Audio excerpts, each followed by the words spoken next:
Selamat berjumpa lagi Bapak Ibu Saudara di hari ini. Mari kita berdoa. Tuhan, kami berterima kasih untuk kekuatan yang senantiasa Tuhan berikan. Untuk hari baru yang Tuhan anugerahkan untuk kami jalani bersama dengan Tuhan dan terus mewartakan, menyaksikan cinta kasih sayang Tuhan. Kami mohon pertolongan Tuhan di dalam kami membaca dan merenungkan firman-Mu pada hari ini. Terima kasih, dalam nama Tuhan Yesus kami berdoa. Amin.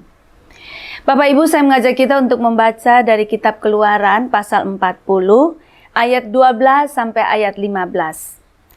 Engkau harus membawa Harun dan anak-anaknya ke pintu kemah pertemuan dan membasuh mereka dengan air. Engkau harus mengenakan pakaian kudus pada Harun, mengurapi dan menguduskannya, supaya ia menjadi imam bagiku. Anak-anaknya harus kau suruh mendekat, dan jubah kau kenakan pada mereka. Engkau harus mengurapi mereka seperti engkau mengurapi ayah mereka, supaya mereka menjadi imam bagiku. Dengan pengurapan itu, mereka akan menjadi imam untuk selama-lamanya, turun-temurun. Demikian jauh pembacaan firman Tuhan. Yang berbahagia adalah setiap kita mendengarkan firman Tuhan, memelihara serta melakukannya dalam kehidupan kita setiap hari. Bapak Ibu Saudara, bacaan kita ini bicara tentang asal-usul, dari mana jabatan imam itu didapatkan dan kepada siapa dan kepada keturunan siapa jabatan itu diberikan. Nah, Bapak Ibu, jelas sekali di sini Tuhan Allah memerintahkan kepada Musa untuk secara singkatnya untuk menabiskan, mengurapi Harun dan keturunannya untuk menjadi imam. Jadi dari sini kita dapat informasi bahwa yang mengendaki jabatan imam itu Tuhan sendiri melalui membentuknya itu melalui Musa. Lalu startnya mulai dari Harun. Harunlah orang yang pertama diurapi atau ditabiskan menjadi imam. Lalu Tuhan juga minta supaya keturunan Harun, anak-anaknya dan turun-temurun. Nah, itu disebut dengan dinasti itu Bapak Ibu. Nah, ini memang Tuhan kehendaki seperti itu ya.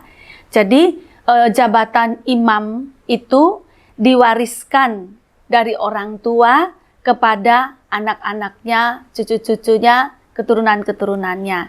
Jadi memang jabatan imam di dalam agama Yahudi atau masyarakat Yahudi itu diberikan kepada Harun dan keturunannya. Dan kita tahu Harun ini adalah kakaknya atau saudara lakinya Musa lah ya gitu. Nah, lalu apa tugas imam itu? Apa peranan imam itu? Tugas atau peranan imam itu adalah pelayanan-pelayanan di Bait Allah.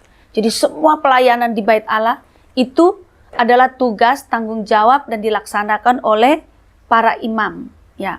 Jadi seperti upacara-upacara persembahan, mempersiapkan persembahan, membakar ukupan, itu yang melakukannya adalah imam gitu. Lalu kemudian acara-acara keagamaan berupa peribadatan yang dilakukan di Bait Allah. Nah, itu dilakukan oleh imam. Beda lagi dengan ahli Taurat ya Bapak Ibu.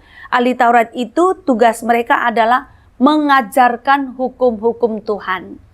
Nah, di dalam ahli Taurat ini atau ahli Taurat itu mereka termasuk juga di dalam orang istilahnya partai Farisi. Artinya masuk dalam kelompok Farisi juga. Mereka itu adalah orang-orang yang menguasai hukum ya, menguasai aturan-aturan Tuhan begitu. Ahli Taurat ini juga orang-orang yang ahli dalam ahli kitab dan juga ahli di dalam menafsirkan kitab suci. Ya, bisa disebut ahli kitab lah gitu ya. Dan mereka punya kuasa tuh untuk menentukan hukum. Nah, itu ahli Taurat. Jadi ahli Taurat ini tidaklah orang-orang yang melakukan kegiatan-kegiatan peribadahan di Bait Allah. Tapi mereka bergerak di bidang hukum-hukum Tuhan ya. Mungkin kita sebutnya sekarang pengajaran lah ya, ahli kitab gitu. Jadi kalau seandainya masyarakat atau orang-orang pingin tahu pengertian tentang kitab tertentu, bacaan tertentu, ayat tertentu, atau pasal tertentu. Nah, ini nanyanya kepada orang-orang Farisi atau ahli Taurat, gitu ya. Nah, Bapak Ibu, kita kembali pada peranan imam. Tadi saya menyebutnya tugas imam itu secara umum, ya, ada imam secara umum, tapi ada juga yang disebut dengan imam besar atau imam kepala. Nah, imam besar atau imam kepala ini ternyata di antara imam-imam itu ada yang ditunjuk untuk menjadi kepalanya, menjadi imam besar, dan itu ditunjuk oleh pemerintah Roma. Jadi itu semacam jabatan yang diberikan sementara, karena pada waktunya jabatan itu akan turun gitu, akan dilepas gitu. Tadi dia berjabatan imam kepala atau imam besar, suatu saat dia bisa turun. Nah, itu seperti Hanas ya. Dia tadinya imam besar, terus pada waktu tertentu ya dia juga turun gitu. Nah, imam besar ini adalah golongan aristokrat Yahudi ya. Itu orang-orang pinter itu. Lalu kemudian imam besar ini punya wibawa yang sangat besar dalam di tengah-tengah masyarakat sipil dan juga di dalam bidang keagamaan. Jadi dia punya kuasa besar gitu. Punya wibawa yang besar. Lalu imam besar ini mewakili bangsa Yahudi di hadapan penguasa Roma. Jadi ya dia juga kan yang ditunjuk oleh pemerintah Roma. Dia jadi punya semacam perantara antara masyarakat Yahudi, bangsa Yahudi dengan pemerintah Roma atau penguasa Roma. Dan yang bisa masuk ke ruang Maha Kudus itu hanya imam besar. Jadi banyak imam, tapi nggak semua imam bisa masuk di ruang Maha Kudus itu. Mesti ada imam besar yang ditunjuk atau menang undi yang boleh masuk di ruang Maha Kudus. Jadi tidak setiap imam ya Bapak Ibu. Nah, lalu kemudian setiap kali ada perayaan-perayaan, kegiatan peribadahan, maka imam besar yang memimpin atau mengetuai gitu ya, menjadi ketua lah di dalam semua upacara-upacara. Bapak Ibu, di dalam semua tugas imam ini sebetulnya kalau kita kristalkan, kita sederhanakan, atau kita simpulkan bahwa tugas imam ini sebetulnya menjadi perantara. Perantara antara Allah dengan umat atau antara umat dengan Allah. Karena itu kan tadi dikatakan dalam bacaan, Tuhan Allah mengatakan kepada Musa bahwa Harun dan keturunannya yang ditabiskan menjadi imam, itu dikatakan menjadi imam bagiku, bagi Allah. Artinya perantara. Jadi kalau dia melakukan upacara-upacara, ibadat-ibadat gitu, persembahan-persembahan, itu dia berdiri di tengah-tengah perantara. Antara Allah dengan umat, antara umat dengan Allah. Gitu. Nah, Bapak, Ibu, Saudara yang sangat dikasihi Tuhan Yesus Kristus. Kita sekarang, di dalam kehidupan kita sekarang, apa peranan imam itu? Imam besar itu yang menjadi perantara antara Allah dengan manusia, manusia dengan Allah. Di dalam perjanjian baru kita kenal adalah Tuhan Yesus sendiri.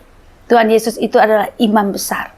Ya, Dia telah menjadi perantara antara Allah dan kita manusia berdosa, dan antara kita manusia berdosa dengan Allah, menghubungkan melalui karya pengorbanannya di kayu salib. Dan imam besar itu peranannya adalah sebagai pendamai. Pendamaian. Korban Tuhan Yesus di kayu salib itu menjadi korban pendamaian.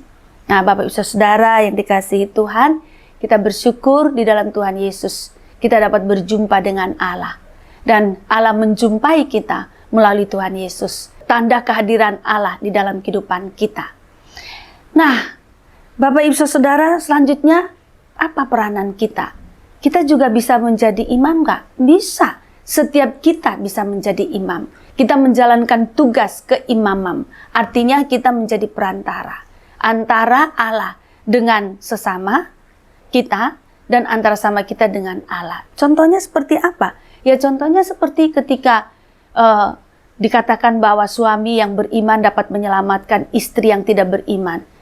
Itu artinya apa? Ketika suami ini setia kepada Tuhan, mendoakan istrinya yang tidak beriman itu, Tuhan bisa bekerja dan membuat istrinya itu diselamatkan.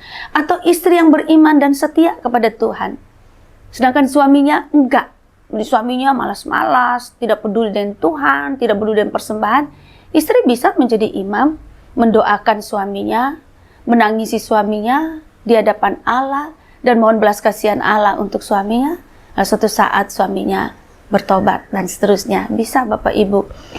Jadi macam-macam ya peranan ini orang tua menjadi imam bagi anaknya. Ya, kalau anak-anaknya tidak terlalu taat, tidak peduli dengan Tuhan, tidak takut Tuhan, orang tua bisa menjadi imam untuk mendoakan anak-anak, memohonkan hal-hal yang baik kepada Tuhan untuk anak-anaknya, dan juga memberikan nasihat-nasihat, dukungan, cinta kasih untuk anaknya supaya suatu saat anak itu dapat dihubungkan atau terhubung dengan Tuhan. Jadi macam-macam. Kita juga bisa jadi imam Bapak Ibu bagi bangsa dan negara kita. Bagaimana kita kritis dengan kondisi bangsa dan negara. Kita tahu mana persoalan yang harus kita doakan, minta pertolongan Tuhan. Tuhan bekerja untuk memberikan pembaruan, perbaikan bagi bangsa dan negara kita. Jadi setiap kita bisa melakukan peranan imam bagi sesama kita, bagi dunia ini di hadapan Tuhan, dan menjadi penghubung dari Tuhan untuk dunia ini bagi sesama kita. Jadi bukan cuma satu orang ya Bapak Ibu, bagi kita itu bukan cuma suami yang menjadi imam, istri juga bisa jadi imam, anak bisa jadi imam. Peranan imam itu loh, tugas imam itu menjadi perantara, itu yang kita jalankan. Nah mari Bapak Ibu, kita menyadari hal ini dan kita terus bersemangat menjalankan tugas perantaraan itu.